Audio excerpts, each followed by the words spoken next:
Disitulah Tini melihat wajah Haji Tutur yang tersenyum menyeringai begitu menakutkan.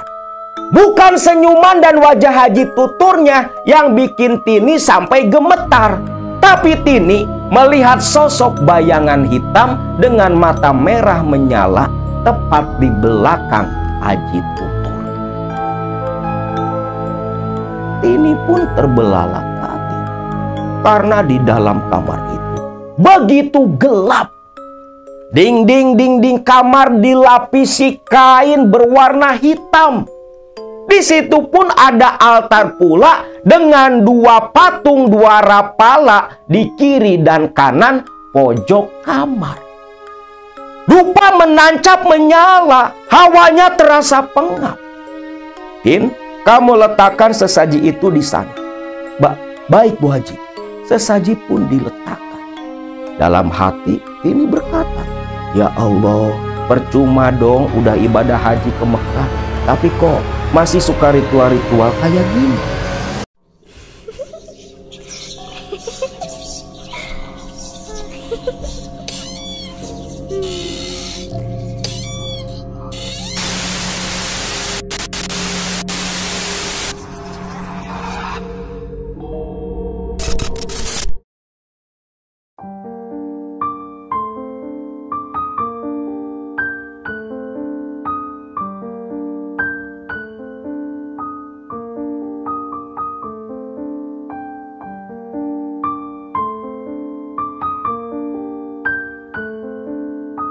Assalamualaikum warahmatullahi wabarakatuh.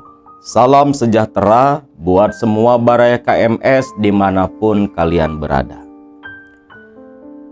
Kisah kali ini adalah sebuah cerita tentang sebuah pekampungan yang mayoritas orang-orang kaya yang tinggal di kampung tersebut konon katanya turun-temurun adalah para pemuja pesugihan. Kampung ini terletak di wilayah perbatasan Jawa Tengah. Kalau dalam pemerintahan itu masuknya ke wilayah Jawa Tengah. Hanya saja kampung-kampung ini dari kultur sosial dan budayanya, bahkan bahasa, itu orang-orang Sunda. Di kampung ini memang dulunya di masa lalu itu masuk ke wilayah kerajaan Pasir Batang yang kalau tak salah berada di bawah kerajaan Galuh Pakuan. Seolah dua budaya antara Sunda dan Jawa bersatu di kampung itu. Namun memang dominan itu budaya Sunda yang lebih digunakan oleh warga di sekitar sana. Awalnya, sebelum Akang mengetahui kisah yang mau Akang tuturkan saat ini, beberapa waktu yang lalu, Akang ngawal salah satu guru Akang yang dari Banten, ada pengajian di Jawa Tengah. Kebetulan rutenya itu mengambil jalan memotong, melewati daerah kampung halaman bapak mertua. Nah, kampung ini itu berada di bawah sebuah gunung. Jalanannya pun cukup terjal, walau sudah diaspal sedemikian rupa. Namun, walau kampung ini berada di bawah sebuah pegunungan, akses ke kota pun cukup begitu jauh. Tapi kehidupan di sana, di sepanjang jalan, itu rumah-rumah terbilang rumah mewah. satu rumah minimal pasti ada satu mobil terparkir di garasi. Awalnya Akang tidak terlalu memperdulikan. Akang anggap hal itu hal normal, walau agak wah untuk daerah pekampungan. Tapi ketika di perjalanan itu, nah mertua bilang, "Jang, nih daerah pekampungan ini dari zaman bapak dulu masih kecil, ini di sini itu rata-rata semua kaya raya lewat muja." Hah? Muja? Yang benar, Pak. Kalau di daerah sini itu kelihatan mana yang muja, mana yang tidak. Kalau rumahnya sederhana, biasa-biasa saja, itu biasanya yang gak ikut-ikutan muja seperti orang lain. Nah, Akang kan jadi fokus dong merhatiin ke sepanjang jalan. Memang ada 1-2 doang rumah yang terbilang biasa-biasa saja, berbanding terbalik dengan deretan rumah yang rata-rata 2 lantai semua. Iya juga ya. Bahkan Akang sampai ngomong nih sama Ustadz Eman yang kebetulan waktu itu ikut ngawal juga bareng sama Akang. "Tad, coba lu perhatiin dah." "Iya ya beda. Hawanya juga beda," kata temen Akang tuh. Nah, selepas pulang pengajian, esok dini harinya, beberapa hari kemudian, Akang sempat posting tuh kegiatan waktu itu. Nah, ada salah satu baraya KMS, "Kang, kayak kenal daerahnya." Akang bilang dah, Akang sebutin kampung ini gitu. "Oh, itu yang masuk ke perbatasan ya, Kang? Ke Jawa Tengah kan masuknya?" "Iya." "Oh, Kang, itu mah kampung halaman saya, Kang. Tepat di daerah situ, Kang. Kampung kelahiran saya, ibu bahkan kakek pun asli orang sana. Terus terang saja, Kang, memang kampung itu terkenal banget dulu, Kang. Terkenal orang-orangnya sebagai para pelaku pesugihan, para pemuja. Bahkan saya dan ibu saya, Kang, dulu pernah hampir mati jadi tumbal salah satu orang kaya yang muja di daerah itu." Nah, lalu beliau pun, namanya Kang Murod, itu cerita tentang pengalaman di masa lalu sewaktu dulu dia dan ibunya tinggal di kampung itu. Kampung yang biasa mereka sebut dengan nama Kampung Sugih Mukti. Di Kampung Sugih Mukti, dulu Kang Murod beserta dengan ibu kandungnya yang bernama Tini tinggal dan lahir di daerah itu. Waktu itu Tini yang merupakan anak dari pasangan suami istri yang sudah meninggal dunia, dia tinggal di Sugih Mukti dengan kakeknya yang terkenal dengan sebutan nama Aki Salija. Tini tinggal bersama sang kakek itu semenjak dia remaja. Bahkan selepas Tini menikah dengan pemuda dari kampung sebelah yang bernama Amir, Tini dan Amir pun tetap tinggal satu rumah dengan Aki Salija. Aki Salija ini berprofesi sebagai seorang petani, mengolah ladang di bawah kaki pegunungan, menanam palawija untuk menyambung hidup. Namun selain sebagai seorang petani, Aki Salija juga terkenal sebagai seorang tabib. Biasa melakukan pengobatan tradisional dengan obat-obat herbal, pijat, dan tentunya dengan pengobatan metode doa. Namun memang Di wilayah Kampung Sugih Mukti, itu kebanyakan adalah para penganut aliran kepercayaan. Musola ada, tapi yang ngisi di kampung yang begitu padat paling bisa dihitung jari. Dan Aki Salija lah yang dianggap sesepuh di musola kecil itu. Hasil perkawinan antara Tini dengan Amir melahirkan seorang anak lelaki yang diberi nama Murod, yaitu narasumber kita. Nah, waktu Kang Murod usia kelas 3 SD, Amir bapaknya itu merantau ke kota mencari nafkah di sana. Setiap bulan Amir biasanya mengirimkan uang di wesel kalau zaman dulu lewat kantor pos. Namun selepas 3 tahun Amir bekerja di luar kota, Amir mulai jarang mengirim uang kepada Tini, istrinya.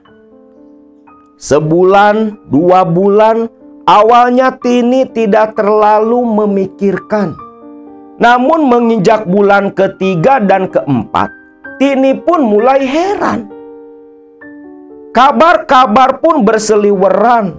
Gosip-gosip para tetangga bermunculan yang mengatakan kalau Amir di luar kota sana sudah memiliki istri dan berkeluarga lagi.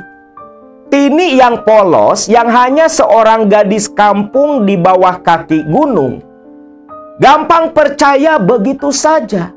Tapi bukan berarti Tini lantas mencari lelaki lain untuk menggantikan posisi Amir sebagai suami dan ayah dari Murod. Dikarenakan hal itu pula, Tini pun akhirnya harus bekerja banting tulang, menghidupi sang anak, menghidupi sang kakek yang sudah tua renta tak bisa lagi bekerja. Tini kadang bekerja menjadi seorang buruh cuci.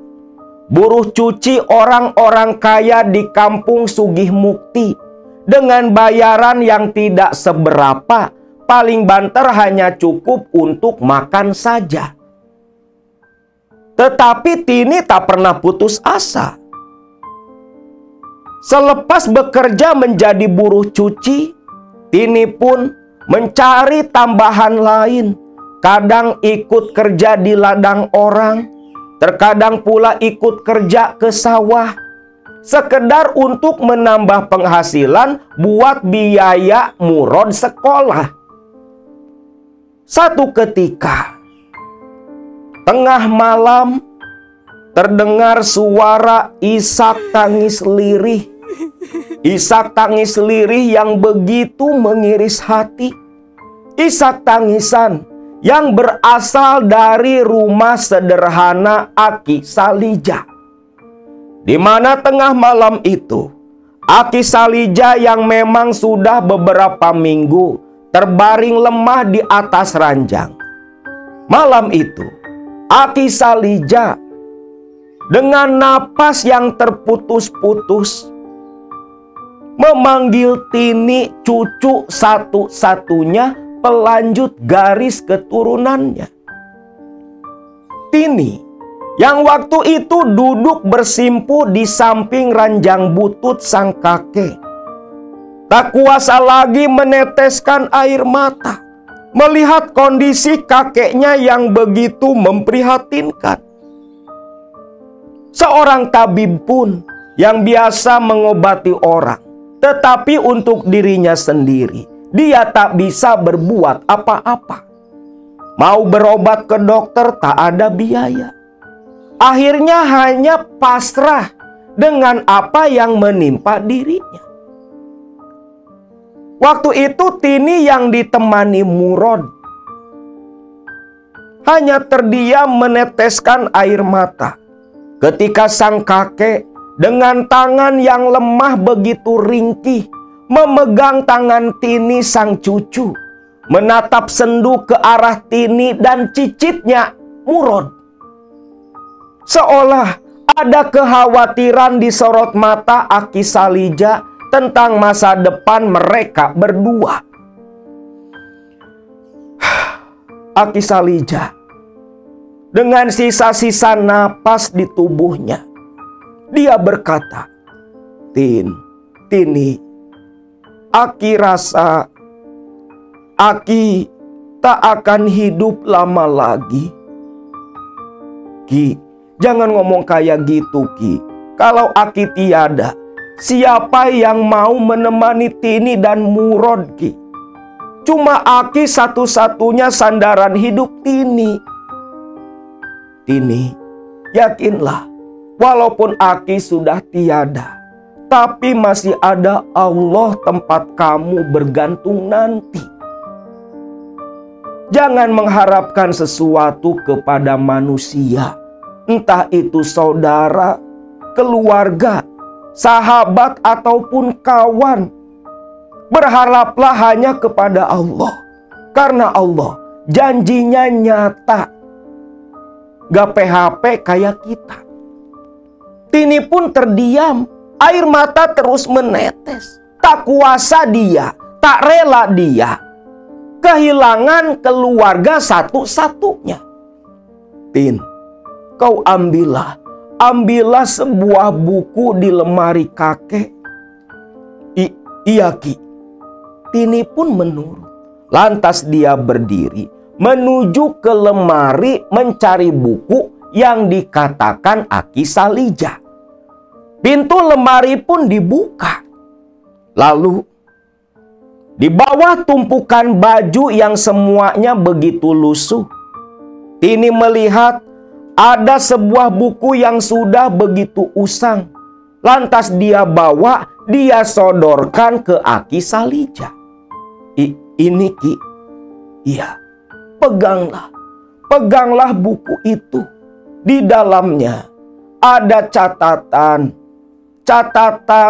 riadoh, catatan tirakat yang dulu pernah Aki jalani.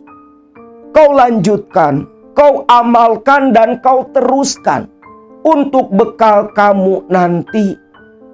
Suatu saat itu semua akan begitu bermanfaat, ucap Aki Salija. Tini pun mengangguk saja. Ya sudah, peganglah buku itu, amalkan baik-baik. Aki ingin tidur dulu. Lalu dengan pelan Aki Salija pun menutup mata. Tini terus memperhatikan, tak ingin beranjak dari kursi bututnya. Tini menoleh ke Murad. Rod, kamu tidur saja lebih dulu. Ibu mau nemani uyutmu, kakek buyutmu. Murad pun mengangguk, lantas pergi ke kamar sebelah. Tersisalah Tini sendiri. Pandangannya terus memperhatikan tubuh sang kakek. Takut-takut dalam tidur kakeknya itu, kakeknya pergi tanpa memberitahu. Takut tak menyaksikan dan tak menemani di detik sakaratul maut kakeknya itu. Sambil menemani sang kakek, Tini pun membuka buku usang itu. Ternyata betul, di situ di dalamnya ada catatan tentang tirakat, wirid, dan doa-doa. Doa-doa yang Tini kenal, doa yang sering dibaca oleh kakeknya ketika mengobati orang saat masih menjadi tabib di masa lalu. Tak lama terdengarlah suara azan subuh. Begitu azan terdengar dari musola, Aki Salija pun membuka mata. Terlihat raut wajahnya mulai cerah.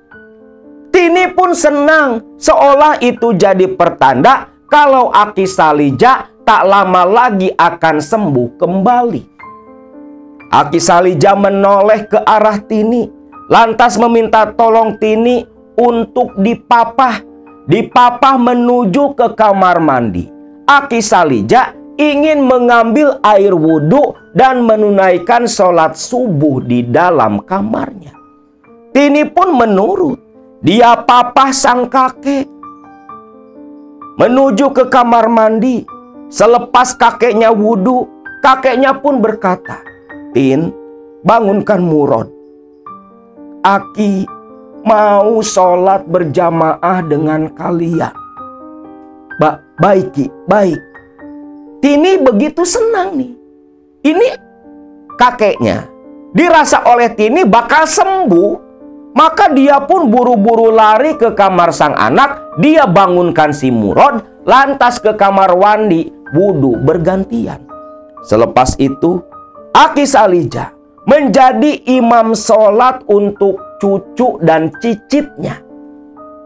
Ketika sedang sholat, air mata Tini pun menetes. Berdoa dalam hati untuk kesembuhan sang kakek. Murad pun sama, tak kuasa menahan rasa sedih dalam hatinya pula. Namun, tepat di akhir rakaat kedua, selepas Aki Salija mengucapkan salam mengakhiri sholatnya, saat itu pula Tini beserta dengan Murad kebingungan karena sang kakek tak kunjung membaca wirid ataupun doa. Hanya diam dengan kepala menunduk dengan posisi duduk di antara dua sujud. Dengan posisi duduk tahiyatul akhir. Tini yang merasa heran, bingung, lalu memberanikan diri menepuk pundak kakeknya. Ketika pundak Aki Salija ditepuk, seketika itu pula tubuh Aki Salija pun langsung terjatuh lemas. Saat itulah Tini sadar Aki Salija meninggal dunia. Begitu mulia meninggalnya Aki Salija selepas menunaikan kewajibannya. Kewajiban Aki Salija kepada Tuhannya. Maka isak tangis Tini dan Murad pun pecah. Tini pun keluar dari rumah sambil berurai air mata, mengabarkan kematian Aki Salija kepada para tetangga di kiri dan kanan rumah yang jaraknya memang cukup berjauhan. Maka para tetangga pun berbondong-bondong datang ke rumah Aki Salija. Diumumkan kematiannya di musola. Warga Sugih Mukti yang menganut agama Islam semua datang untuk mengurus jenazah Aki Salija, mengurus pemakaman. Sedangkan yang lain, walau tidak seiman, tetap datang pula ikut berbela sungkawa. Nah, selepas kematian Aki Salija, Tini masih larut dalam keterpurukan, masih larut dalam rasa sedih. Namun dia ingat punya anak yang harus dia biayai. Tini pun tetap kembali ke aktivitas dulu, bekerja dari satu rumah orang kaya ke rumah lainnya, menawarkan jasa tenaga sebagai seorang buruh cuci. Walau hasil tak seberapa, tapi dari pekerjaan itulah Tini bisa menyambung hidup. Selain Tini mulai kembali bekerja menjadi buruh cuci, Tini pun ingat akan wasiat sang kakek. Dia buka buku catatan yang diwariskan almarhum Aki Salija. Dia pelajari semua. Selepas memahami isi catatan dalam buku itu, Tini pun memulai tirakat sesuai catatan akinya. Di mana tirakat pertama, Tini diharuskan puasa mutih selama 21 hari. Puasanya sama seperti puasa sunnah, hanya saja Untuk sahur dan buka, Tini hanya diperbolehkan memakan nasi putih 1 kepal dan segelas air putih. Sahur dan buka sama, dan tak boleh makan apapun selepas sahur dan buka itu. Gak boleh makan minum sama sekali. Cukup 1 kepal nasi dan segelas air putih saja. Lalu di malam harinya, ketika sedang tirakat puasa muti 21 hari itu, Tini pun menunaikan sholat sunnah taubat 2 rakaat, disambung sholat sunnah hajat. Selepas itu duduk khusyuk bersimpuh dan mulai membaca wirid doa warisan Aki Salijah. Murad yang waktu itu sudah masuk kelas 4 SD, sudah paham betul. Dia sering memperhatikan tirakat ibunya. Sampai-sampai Murad hafal dengan doa yang sering diwiridkan sang ibu. Menurut Kang Murad, setiap jam 10 malam, ibunya sudah mulai duduk bersimpuh membaca wirid. Wirid yang selalu terngiang-ngiang di telinga Kang Murad. Wirid yang selalu mengingatkan Kang Murad kepada almarhum ibunya Tini. Wirid itu berbunyi seperti ini.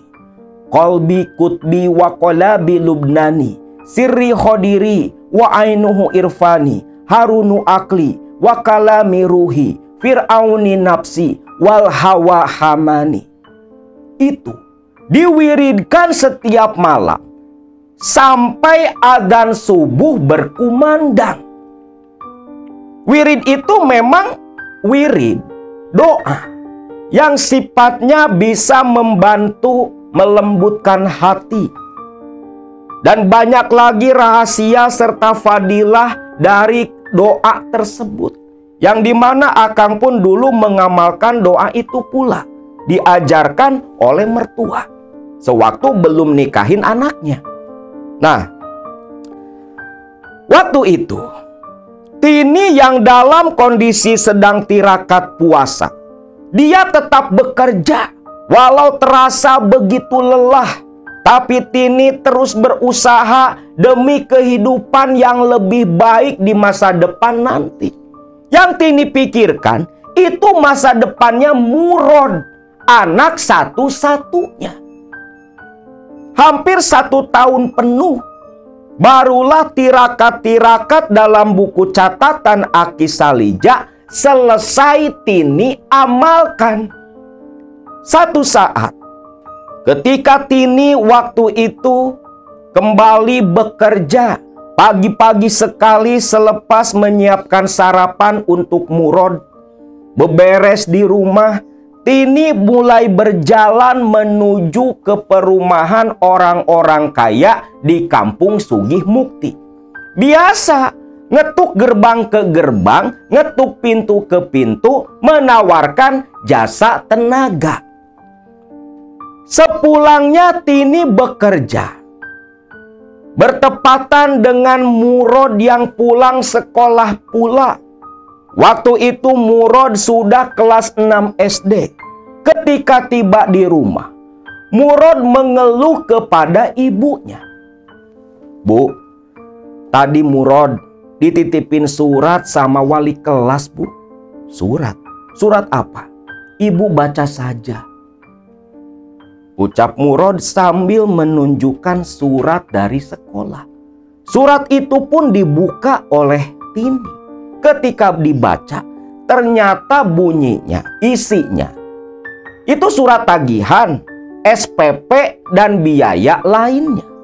Karena kalau tidak segera dilunasi, maka Murad tidak akan bisa mengikuti ujian EBTANAS, ujian akhir di kelas 6 SD. Di situ Tini pun kebingungan. Harus bagaimana?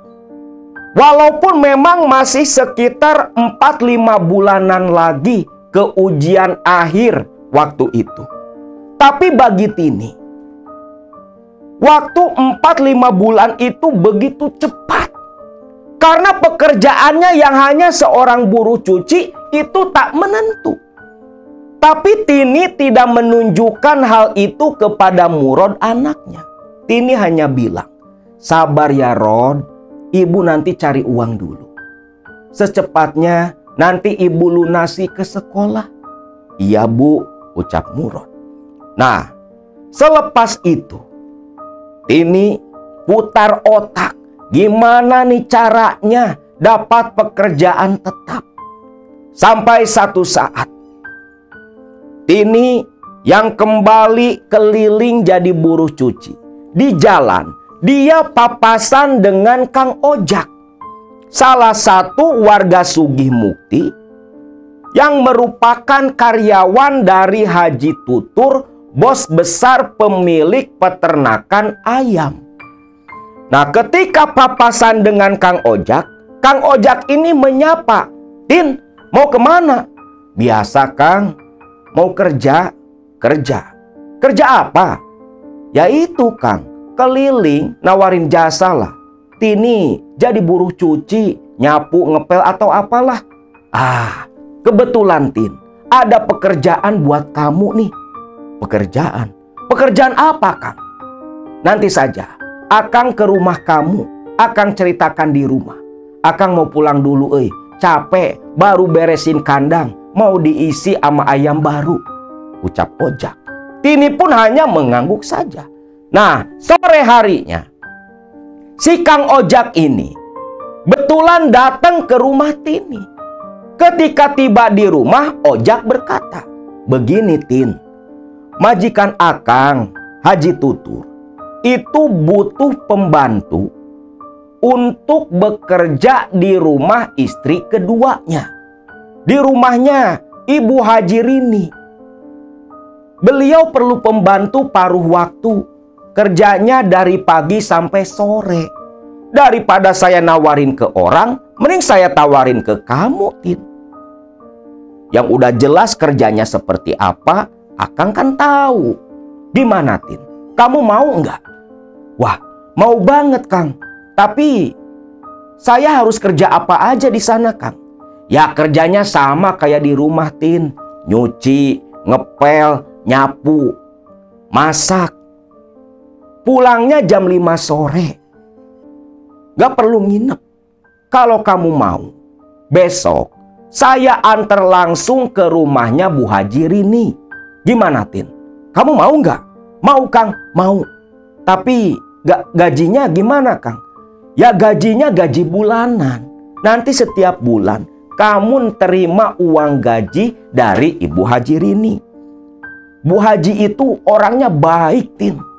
Gak bakal nyesel lah kalau kamu kerja di sana." Tini pun setuju. Dan esok paginya Tini diantar Kang Ojak menemui Ibu Haji Rini. Nah, perlu kalian semua ketahui, Haji Tutur memang orang kaya di kampung Sugih Mukti. Istrinya aja punya 3. Cuman yang pertama dan ketiga itu tak tinggal di sana, tinggal di kota yang berbeda. Haji Tutur seorang peternak ayam yang begitu sukses. Peternak ayam terbesar di daerah itu pada masanya. Dari mulai ayam broiler sampai ayam petelur, ayam kampung ada semua. Yang gak ada cuma ayam kampus. Nah, ketika bertemu dengan Ibu Haji Rini, awal Tini masuk ke halaman rumah orang paling kaya di kampungnya, Tini merasakan ada sesuatu yang berbeda.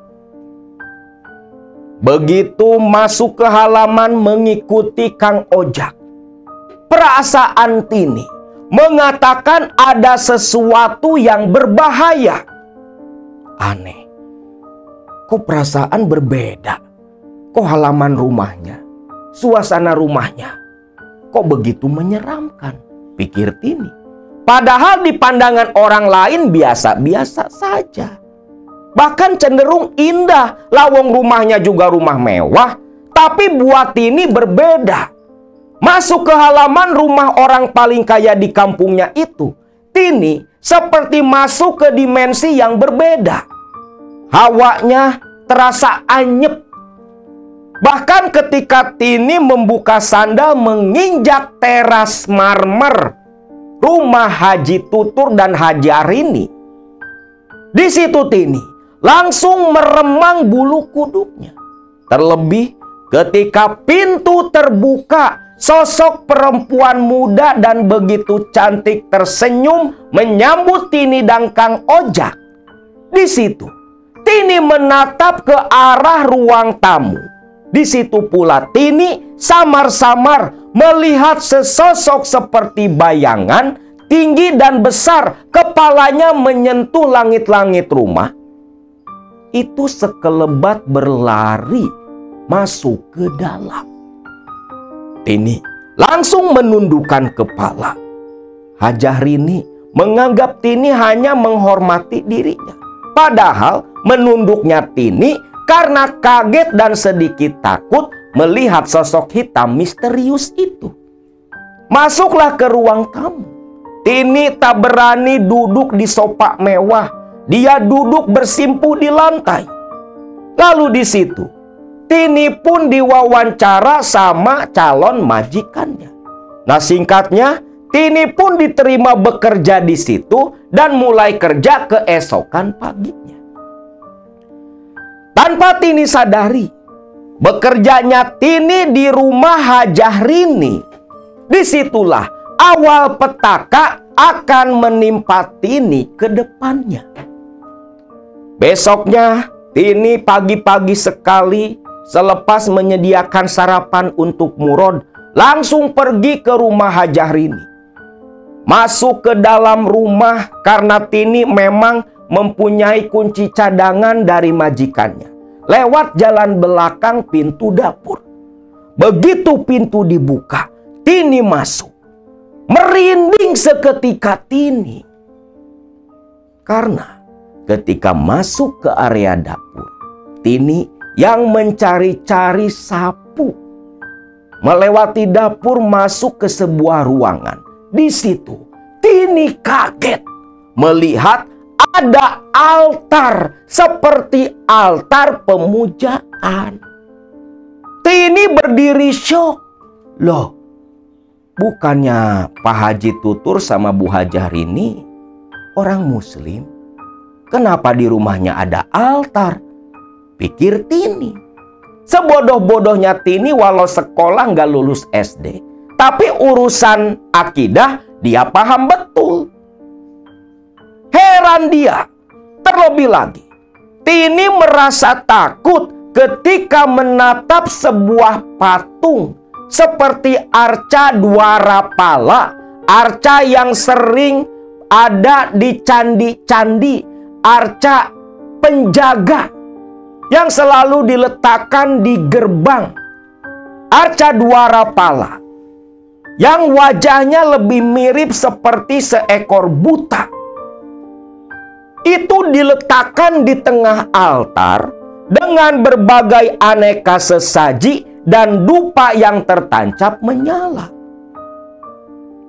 Heran Tini, kalau orang non-muslim ya wajar, penganut aliran kepercayaan wajar. Lah ini kan orang muslim, haji juga. Tapi Tini tak terlalu memperdulikan, tak ingin ikut campur urusan akidah majikannya. Wong niatnya dia cuma mau kerja, ya Tini cuma heran saja. Mulailah Tini menyapu, ngepel, nyuci piring, nyuci baju, semua dia kerjakan. Dan selama bekerja satu harian itu, hanya 2 kali papasan dengan Hajah Rini, majikannya. Hari-hari berlalu, Tini terus bekerja di sana. Berbagai keanehan mulai Tini rasakan. Setiap kali Tini bekerja di rumah Hajah Rini, menyapu dan ngepel di lantai 1 ataupun lantai 2, Tini merasa seperti ada mata yang terus menatap ke arah dirinya. seperti ada sosok yang terus memperhatikan Tini. Tini merasa selalu ditatap dan diikuti kemanapun Tini berjalan di dalam rumah Hajah Rini. Bahkan meremang bulu kuduk itu udah jadi makanan Tini sehari-hari. Lalu Tini ketika masuk ke bulan kedua, di situ Tini diajak bicara oleh Hajah Rini. Waktu itu Tini dipanggil Hajah Rini di ruang tamu. Tini, sini dulu Tin. Tini pun setengah berlari menemui majikannya. Tin, kamu kan udah sebulan ya kerja di sini. Iya Bu Haji, ada apa ya Bu? Iya, maafin Ibu ya Tin. Ibu teh lupa belum ngasih gaji kamu. Oh, gak apa-apa Bu, gak apa-apa. Toh untuk makan sehari-hari di rumah sama si Murod, kan suka Ibu kasih sisa makan Ibu di rumah ini. Hajah Rini hanya tersenyum saja, lantas menyerahkan sejumlah uang kepada Tini. Uang yang buat Tini begitu besar. Langsung Tini terima dan terus mengatakan terima kasih kepada majikannya. Oh iya Tin, nanti kalau kamu mau nyapu ataupun ngepel di lantai 2, ingat, kamu bersihkan semua kamar ya, termasuk kamar Ibu.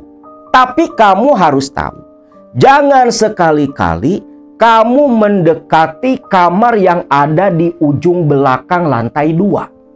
Itu kamar terlarang, tempat kerjanya Haji Tutur. Ingatin, jangan berani kamu mendekati kamar itu. Apa kamu paham? Paham. Saya paham Bu Haji. Tentu saya nggak bakal berani kalau nggak diperintah sama Bu Haji. Bagus, bagus Tin.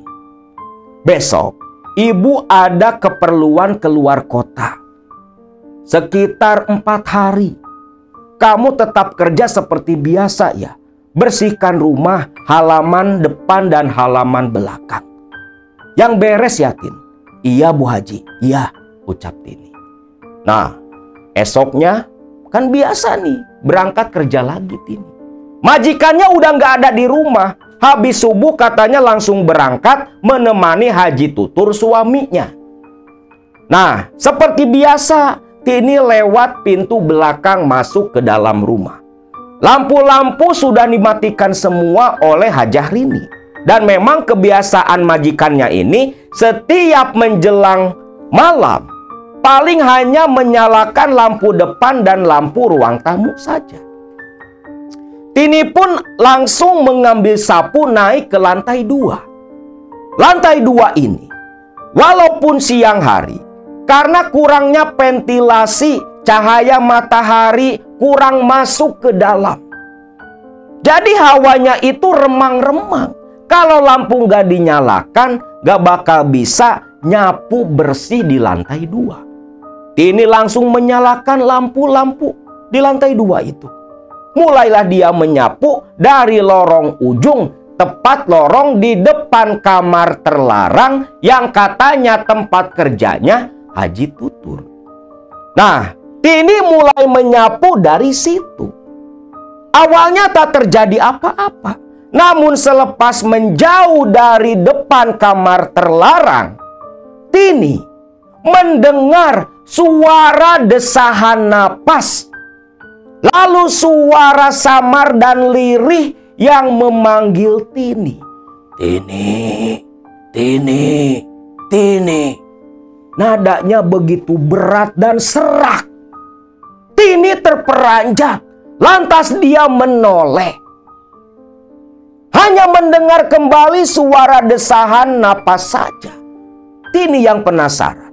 Walau merinding ketakutan, tubuh agak sedikit gemetar. Tini berjalan mendekat ke sumber suara yang berasal dari balik pintu kamar terlarang. Begitu tepat tiba di depan pintu kamar, Tini menempelkan telinga ke pintu. Perasaan dari sini suara tadi. Tini berusaha menguping. siapa yang ada di dalam kamar. Mau ngintip susah, nggak ada ventilasinya. Tapi suara tadi langsung menghilang begitu saja. Aduh, salah dengar kali. Tini pun berbalik lagi menyapu kembali. Selepas hampir selesai menyapu di lantai atas, baru mau turun tangga, suara tadi terdengar memanggil Tini kembali.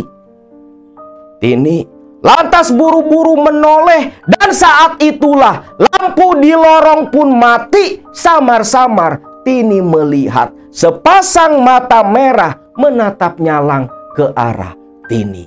Tini yang ketakutan lantas buru-buru turun ke lantai bawah. Jantungnya bergemuruh kencang.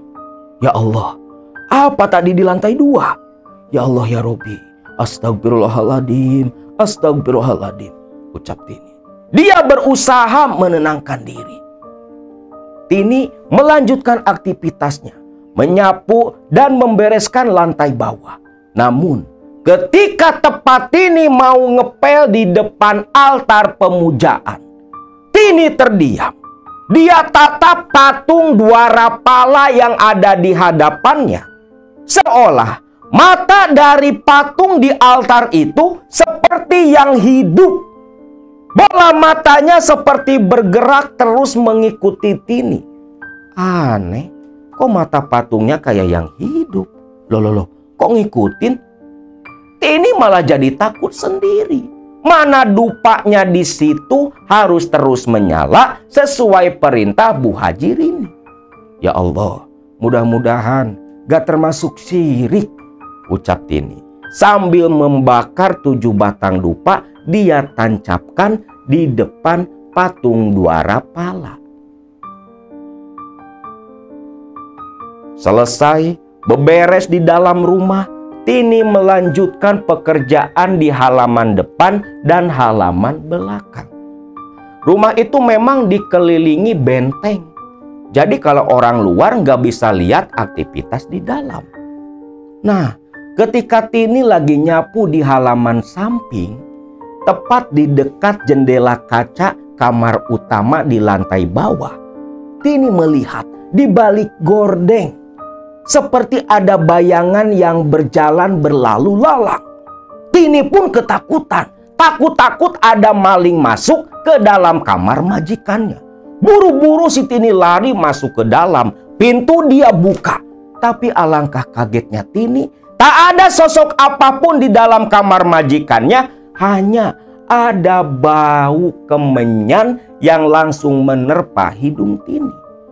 Tini yang ada malah jadi ketakutan.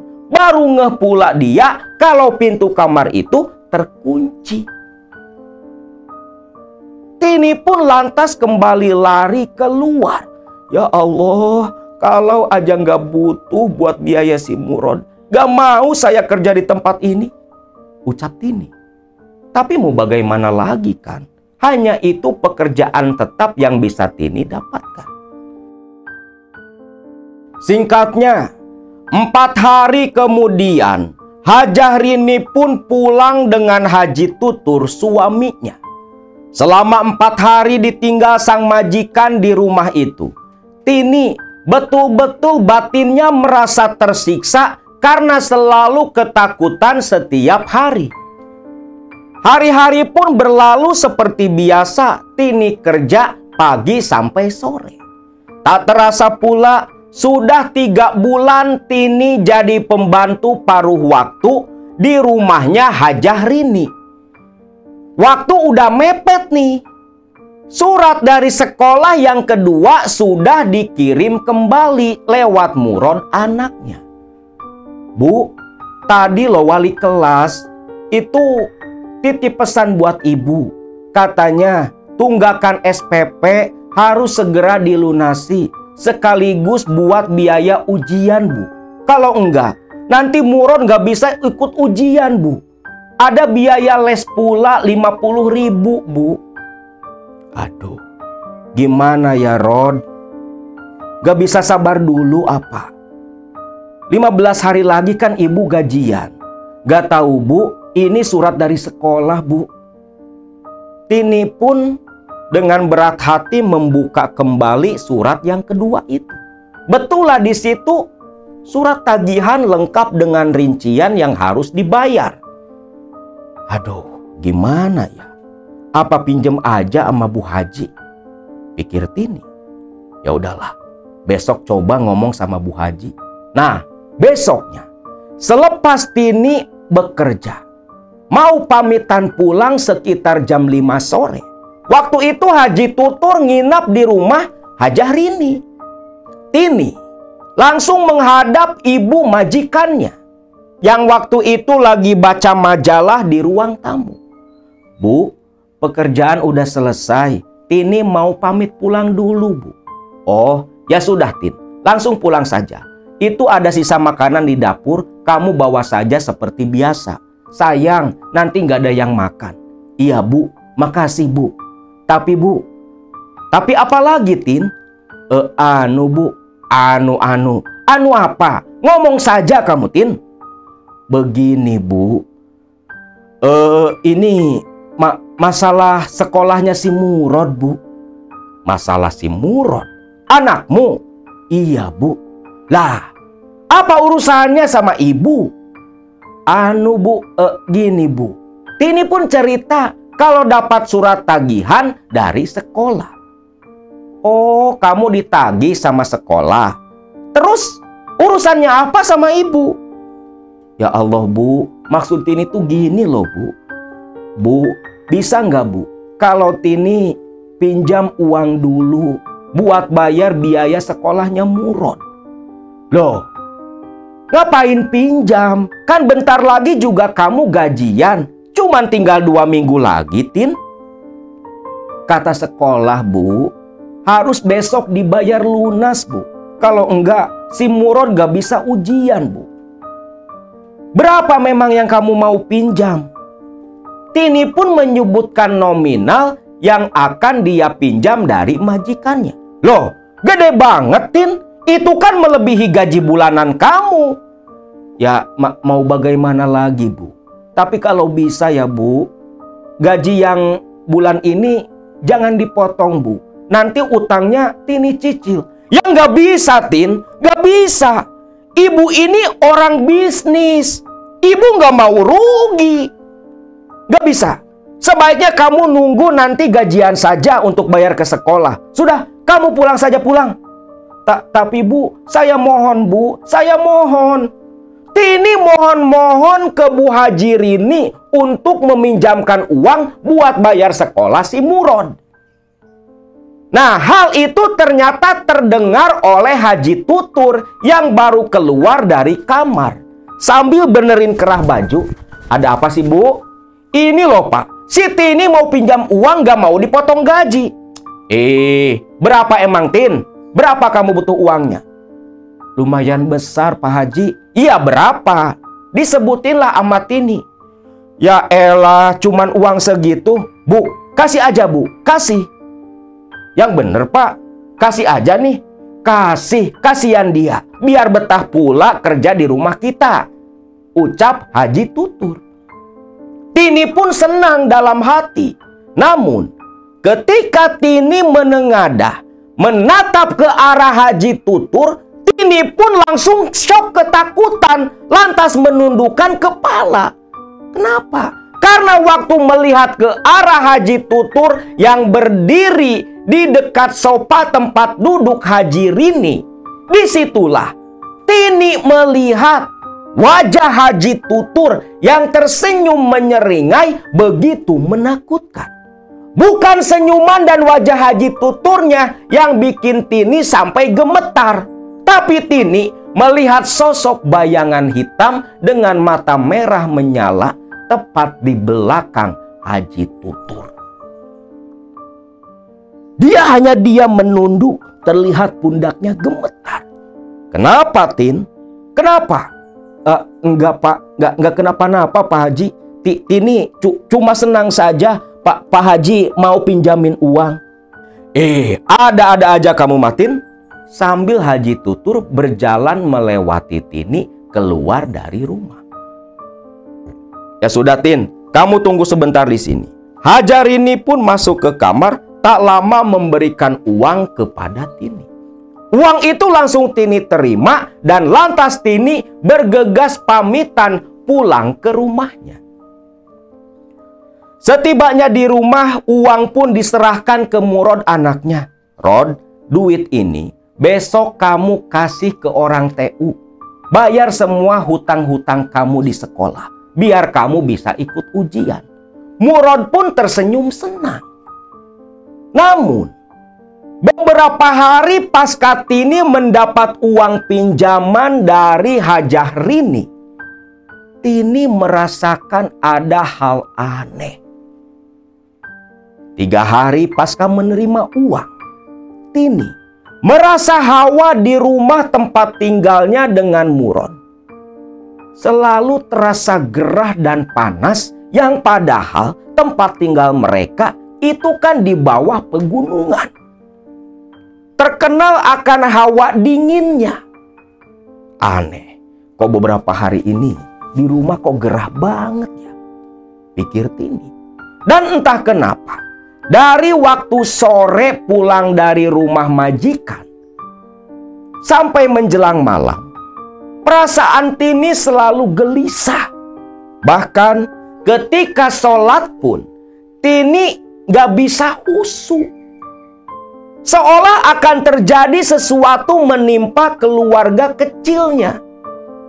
Lalu di hari keempat, Tini yang kembali kerja di rumah Hajah Rini, dia pun heran karena tak biasanya majikannya itu meminta bantuan Tini untuk menyiapkan sesaji. Tin, bantu ibu nyiapin sesaji ya. Sesaji? Sesaji buat apa, Bu? Ini sesaji, kata Pak Haji, buat leluhur-leluhurnya Pak Haji. Kamu kan tahu, Pak Haji itu masih memegang teguh adat budaya warisan leluhur. Kamu bantu ibu ya? Iya, Bu. Seharian itu Tini bikin nasi tumpeng, bikin bakakak ayam, pokoknya sesajen komplit.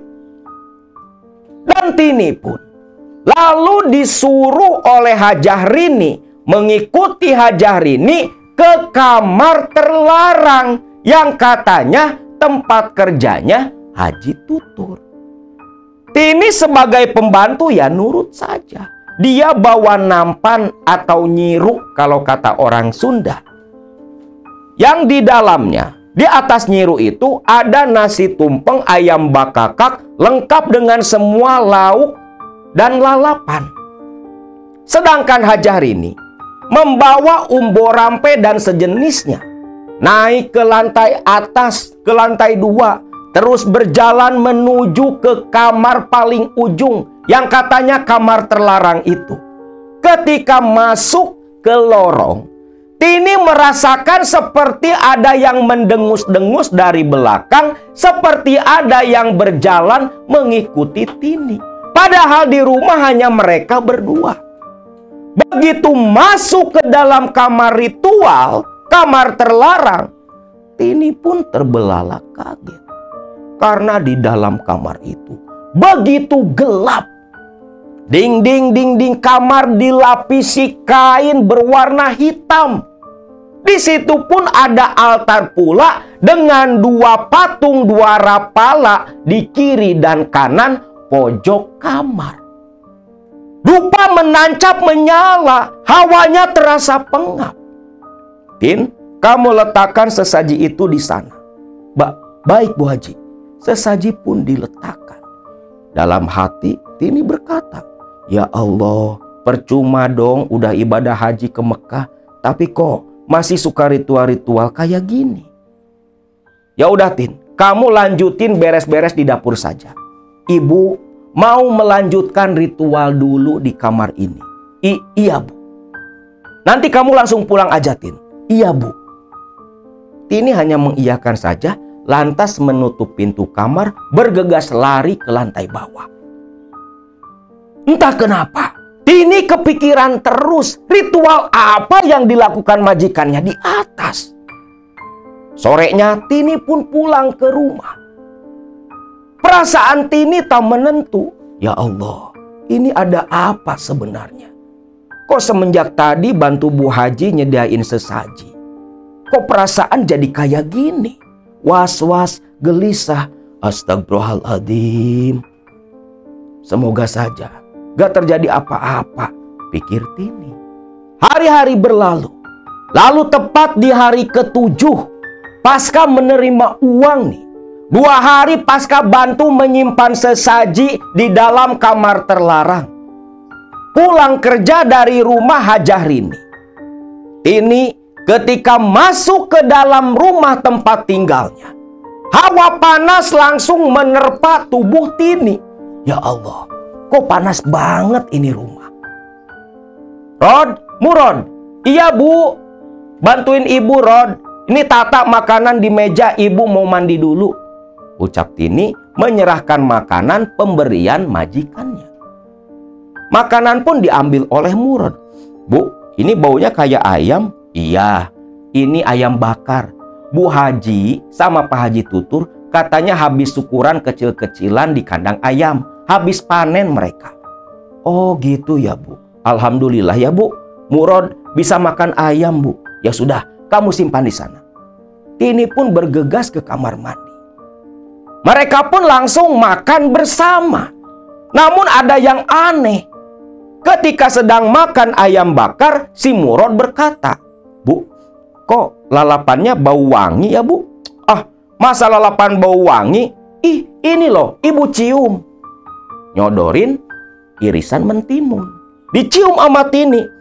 Enggak ah, masa sih Bu? Bener loh Bu, ini lalapannya bau minyak loh Bu. Kayak minyak yang dulu si Uyut sering pakai Bu. Ah kamu mah, udah makan aja. Murod pun hanya menurut. Selepas makan Murod masuk kamar untuk belajar. Sedangkan Tini hanya duduk termenung. Kepikiran dia. Aneh. Kata si Murod kok bau minyak. Tapi perasaan gak ada bau apa-apa. Tini pun lantas membereskan sisa makanan bekas dia dan anaknya. Nah, lagi beberes. Yang waktu itu lepas waktu maghrib, Tini merasakan ada yang aneh. Ketika berbalik ke lemari tempat menyimpan makanan, Tini merasa seperti ada yang melintas lewat di belakang tubuhnya. Tini pun berbalik, tak ada sosok apapun. Tapi pandangan Tini lantas tertuju ke dapur ketika mendengar suara langkah kaki di dalam dapur rumahnya. Tini lari ke dapur. Gak ada. Perasaan tadi kayak ada orang jalan di dapur. Ya Allah, ini ada apa sebenarnya? Pikir Tini. Makin gelisah tuh hati dan pikiran Tini. Tak tenang malam itu.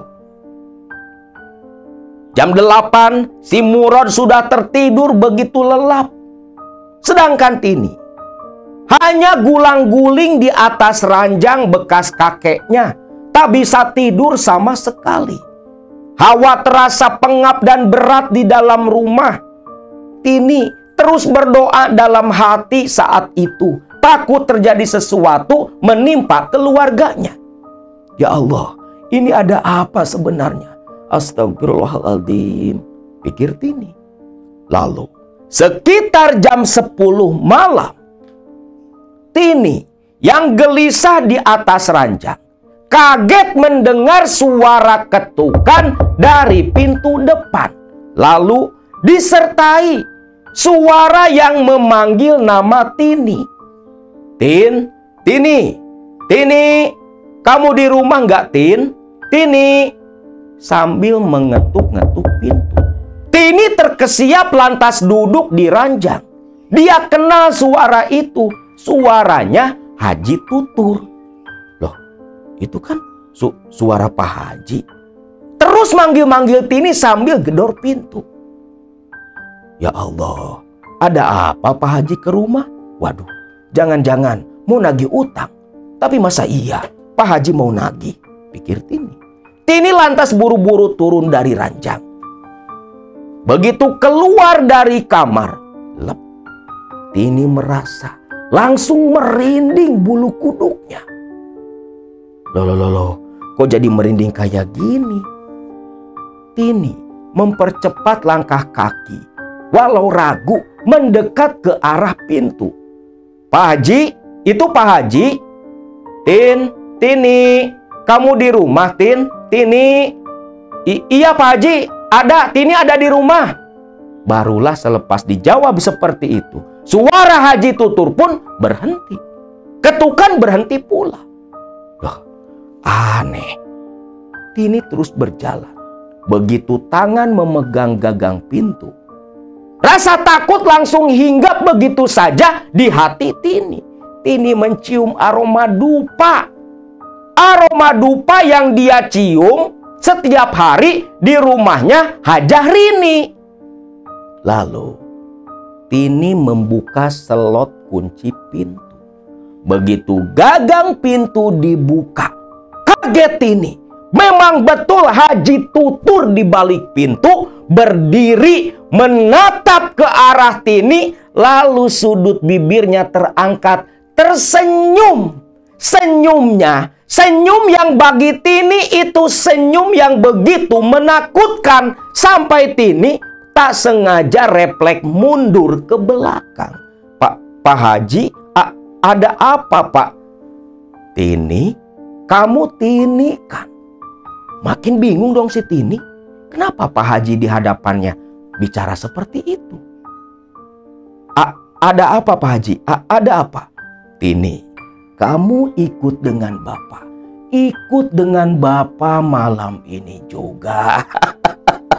Ikut dengan Bapak, ucap si Haji Tutur yang langsung seketika senyumnya melebar, mulutnya terbuka, taring mulai mencuat, muncul, memanjang, bola mata melebar. Wajah Haji Tutur saat itu pula berubah menjadi wajah seperti wajah patung dua rapala, seperti wajah seekor buta. Rambutnya tumbuh gimbal memanjang, kuku-kuku tangannya tajam, kulit putihnya menghitam, mendekat ke arah Tini, mengulurkan tangan. Tini gemetar ketakutan, mundur dan langsung terdiam kaku, tak bisa bergerak. Lalu tersenyum menyeringai si Haji Tutur yang berubah wujudnya malam itu, lantas menerjang leher Tini.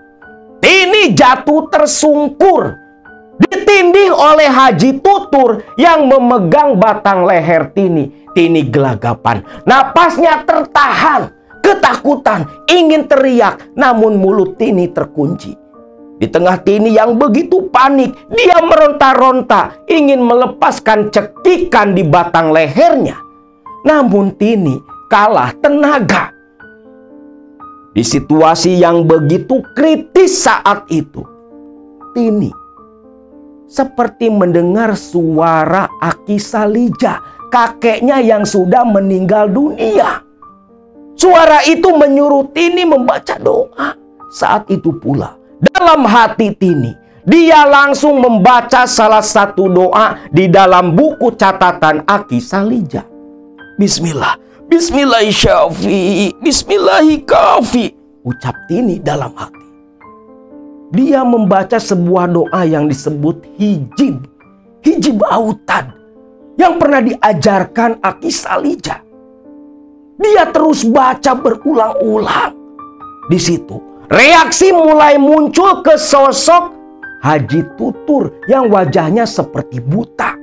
Haji Tutur matanya melotot kemerahan, raut wajahnya mulai seperti orang yang ketakutan. Lalu Tini dengan menguatkan hati mengepalkan tangan dalam kan yang mulai agak melonggar. Tini langsung menarik napas, lalu membaca doa. Mulai keluar suara dari mulut Tini.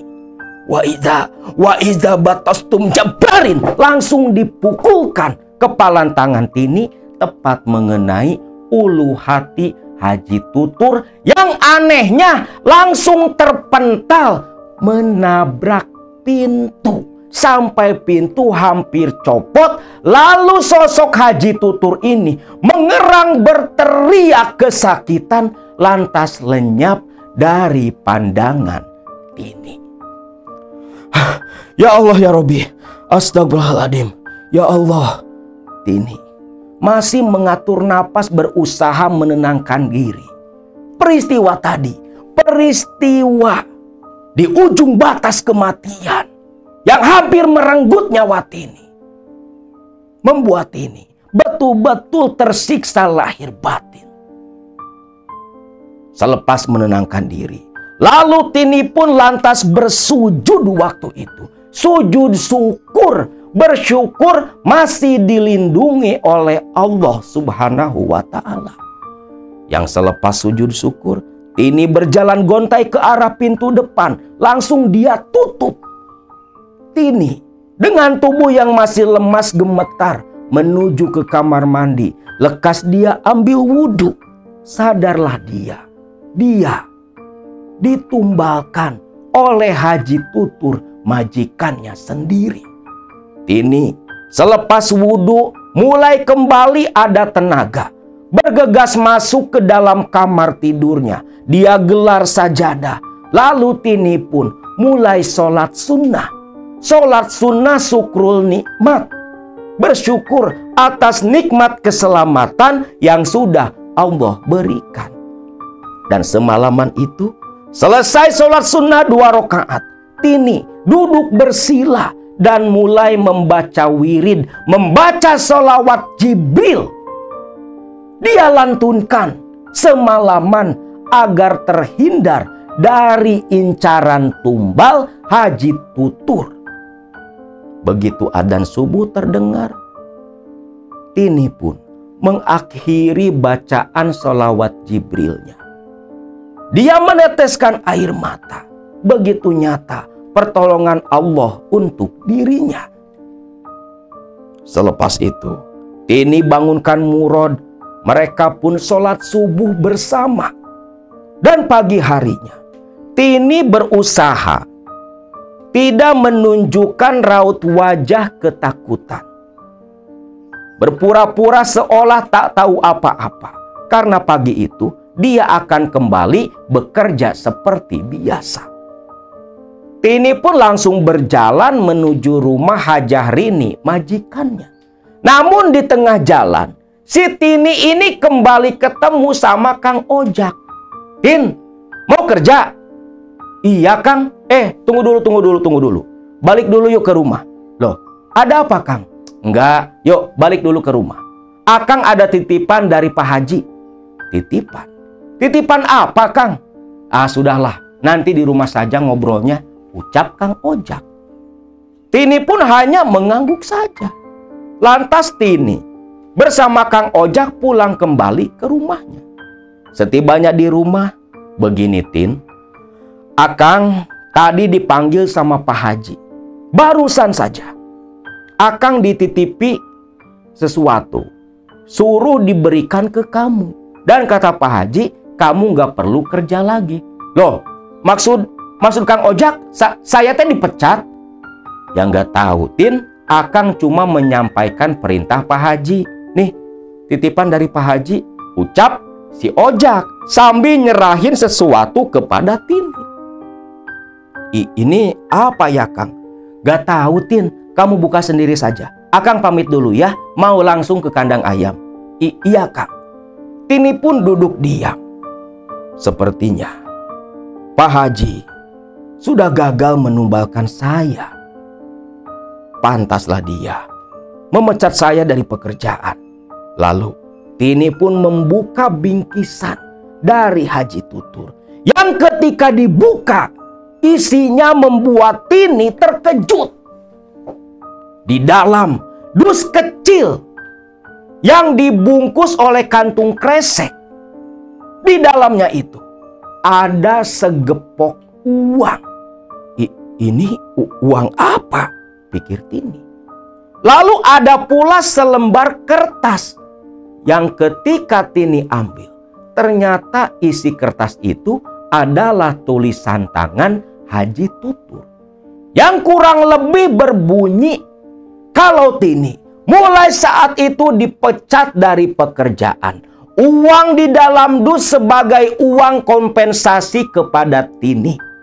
Dan di situ pula Haji Tutur meminta maaf kepada Tini dan berpesan agar Tini jangan membocorkan peristiwa penumbalan semalam yang gagal.